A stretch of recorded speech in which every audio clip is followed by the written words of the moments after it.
Hey, what's up guys? Samahan nyo ako ngayon. Iba-vlog natin ang ating bagong mic na Racing Boy. Maganda daw to eh. So, pag-anoin natin sila, pagtatapatin natin ang ating ginagamit na mic na Boya. So, tara! Hop! Wait lang, intro muna tayo.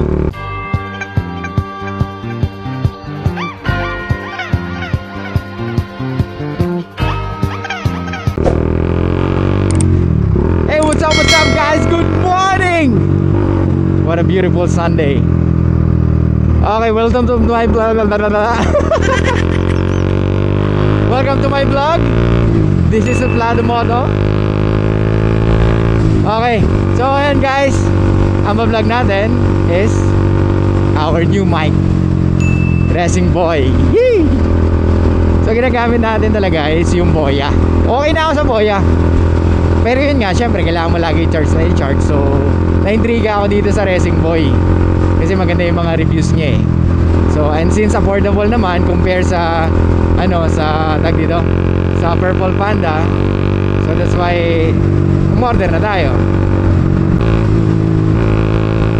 So, I think for me siguro yung 100 kilometers per hour, it's enough to know kung maganda yung mic o hindi. Kasi as long as naririnig ka ng 100 kilometers per hour or more than that, or naintindihan yung sinasabi mo, I think it's a good mic na for me. Kasi most of the time pag naman nasa 120 takbo mo, 130, hindi ka naman siguro magsasalita, di ba? Mas focus ka sa daan or sa pagdadrive mo kaysa nagpa-vlog, di ba? So nakuha ko siya ng 698, pero dahil may siya, shipping fee, umabot ng 744 I think. So sa Shopee ko siya napili. So dahil gagamitin natin yung yung tag dito, yung CVR. Kaso tinatamad ako ilabas. Ay ko, wag na nga.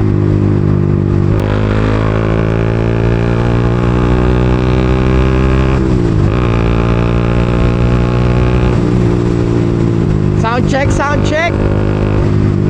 Sana maganda talaga to, kasi pag ito maganda, ito na lagi gagamitin ko. Doon nalililawan ako sa Boya. Tapos minsan, pag iba yung gamit kong helmet, like yung Kaberg, nawawala na yung sounds eh. Hindi niya na makuha eh. Kumbaga talagang hangin na lang yung naririnig ko eh. Anyway guys, please subscribe on my channel. So thank you sa mga nag-subscribe. So ano na tayo? Yes, 100 plus finally. So salamat sa mga nag-subscribe. Nabubulo na ako, ba't ganun no? Kakakapi ba to? Oh, I'm just excited.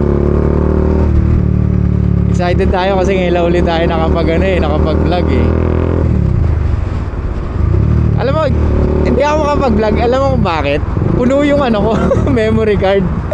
So hindi ko siya ma-edit ng ma-edit. So kagabi lang ako nagka-oras na i-edit ng i-edit.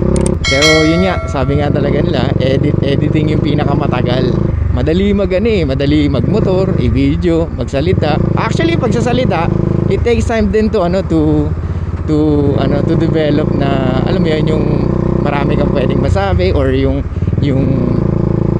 kumbaga kasi most of the time pag nagsisimula ka sa vlogger, you are all over the place di ba? Kumbaga gusto mo sabihin, type mo sabihin eh. Kumbaga minsan kahit wala na dun sa gusto mo i-vlog, oh shit. Namatay. I mean pag pag new vlogger, all over the place ka talaga. Pero unti-unti, habang tumatagal, nakakabisado natin. So yan. So yeah.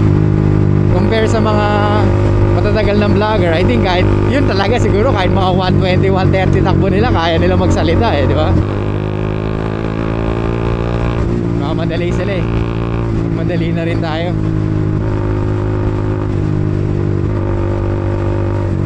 So yun nga, sa mga siguro matatagal ng vlogger, kahit matutulin sila, kaya nila mag multitasking, di ba? Focus sa daan, nagsasalita, nag-iisip na sasabihin, di ba? So mamaya try natin yung yung Boya natin for the sake of this video, kasi para ma-compare natin. Though yun naman na yung ginagamit ko sa most of my vlogs sa mga nakaraan. So kung mapapansin nyo, malinaw din naman siya. So yun, balik tayo. Testingin natin ngayon yung Boya. So ito, gamit ko ngayon yung Boya. Boya mic. So Bluetooth mic siya. So nabili ko siya dati ng halagang 2.9. Kung di ako nagkakamali, 2.9 siya. So i-compare natin kung ano yung mas maganda, kung Boya ba or kung ano yung mas malinaw. Though paggamit ko nga, like I said, yung ibang helmet like Bird, yung Boya, nawawala na yung niya. Wala nang dating. Kasi mostly wind noise na yung naririnig mo pag mabilis ka na magpatakbo ng motor. Maganda ang Boya, malinaw. Pero mas malinaw siya pag gamit kong helmet is AGB. So malalaman natin pag in-edit ko na tong video kung ano yung mas malinaw at kung ano yung buong-buo na boses ko. Kung Boya ba or Racing Boy. But I think I will stick to Racing Boy if ever na maganda yung outcome ng voice kasi hindi mo siya kailangan i-charge.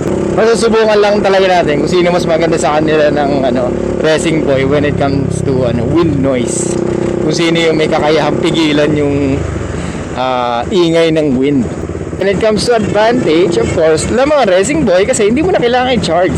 But when it comes to price, of course, mas affordable ang Racing Boy. Kasi it's only lang eh.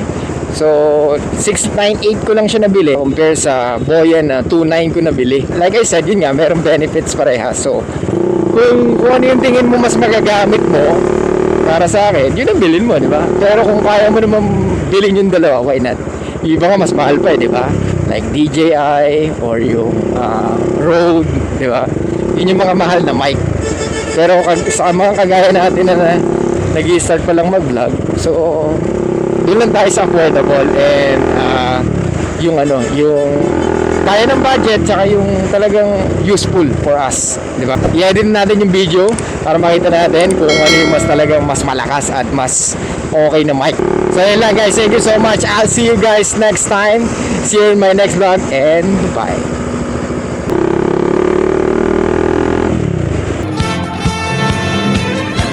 La la la la la la la.